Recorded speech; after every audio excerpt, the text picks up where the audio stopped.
Good afternoon. This is Quill from Deeply Rooted Church in Athens, Wisconsin.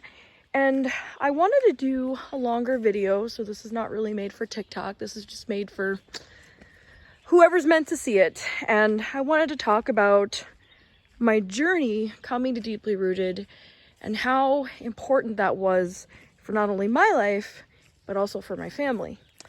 So I came here with an ex-partner about 10 years ago.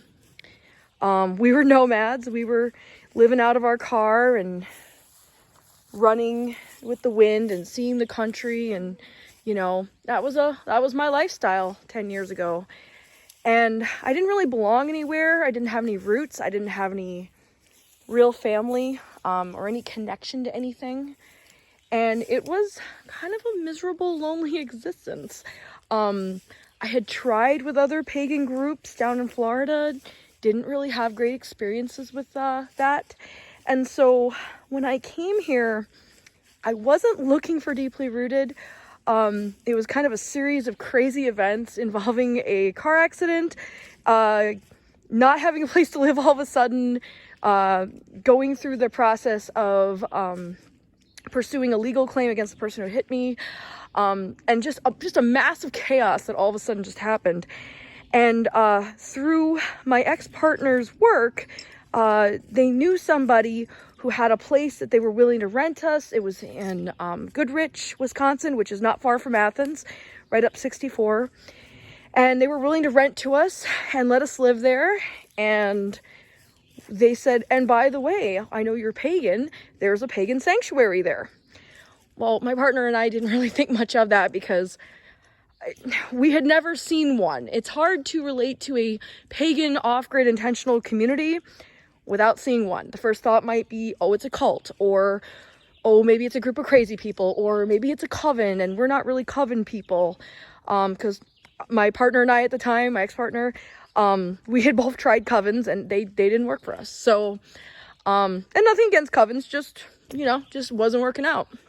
And so we came to go rent that place and came here for the first time during Imulk, drove down this little windy driveway, went up to this little building that no longer exists now, and went inside and were greeted by warm, friendly people. And I'm from New York, and so originally, so my defenses were up. To be perfectly honest with you, I was kind of freaked out. I was scared by it. I didn't know what to think of all these like super friendly, straightforward people who happen to be of like mind, and it probably took me a good 3 years to get used to that, to really understand that I was in a loving, accepting community where I could grow. And being solitary and not really having any roots anywhere, or other pagans to say, oh, hey, let's talk about, where you are in your journey and what you're doing. For me, I couldn't grow being solitary. I needed people. And that's not everybody's calling to work in a group, but that does work for some people, and it definitely worked for me. I became aware of my bipolar disorder. I became aware that I was neurodivergent. I became aware that I was having some brain chemistry issues, because now I'm finally starting to interact with folks that I'm no longer running away from. I'm interacting with them regularly enough that they're starting to kind of gently let me know what my patterns are, what my triggers are. And I needed that. I needed to come to terms with what was going on with my past, because I do have PTSD and trauma from my past that I won't go into. And we got to kind of a scary place in the forest, but I'm working through it. And it was fantastic that when I finally knew that it was right for me to start therapy, to start healing, that I had this awesome security net of folks who I could talk to, who I could relate stories with and share experiences, and also grow in the community, take on more roles for leadership, such as being on the board of directors, being clergy, working on the website, doing various projects with people. I grew in ways that I never thought of or conceived of because of Deeply Rooted. And because of that, I have a huge amount of enthusiasm and the will to want to do right by this place because it has done so much for me, so much for my family. My little girls have a mom that is at least in the process of recovery.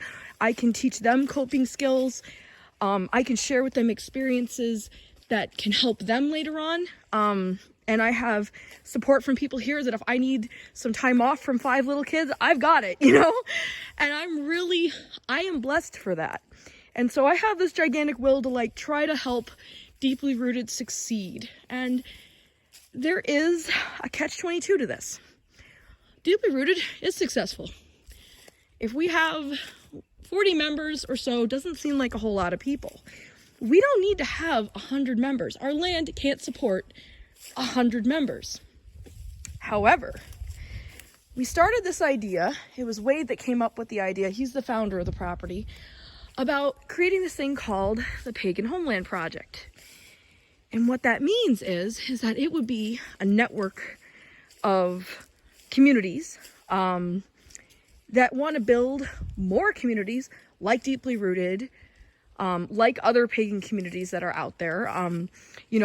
For example, we don't have a lot of them in Wisconsin, but Circle Sanctuary or Sweetwood Tenemis or Paradise or one of those places, to build more of those, and so that other pagan groups, regardless of their denomination, regardless of, really what kind of path they follow, be it Dianic or maybe they're into high magic, or pick your magic here, or pick your deities, that they could take part in this, get their own land, and have other churches similar to Deeply Rooted. Not exactly the same thing. They may not look the same. They're not going to follow the same paths because we're open denomination, but that they would have that option, that they could have that. They could have other people like me, who, realized that there was aspects of themselves that they needed to have a group and have a support network for, that they would have a safe place for that.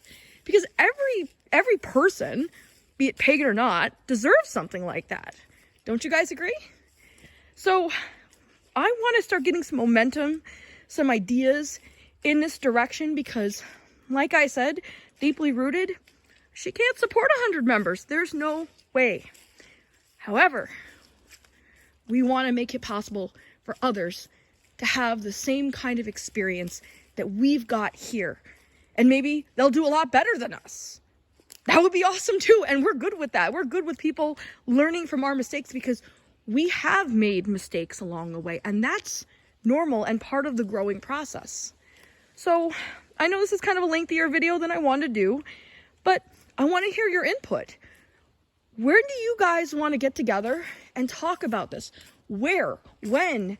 What do you want to talk about? The big thing is how can we connect people who want to start these communities, who want to live in communities like this, or visit communities like this? How can we get you guys all talking? So please shoot me something in the comments. Direct message me on Facebook. You'll find me either Shining Quill or Kim Frank. If you've seen a unicorn on my profile, that's me. And guys, let me know, or let Wade Miller know. He's on Facebook, and you can contact him through the deeply-rooted.org website. And let me know what we need to do to make this dream happen, because can you imagine that world? Well, thank you for listening.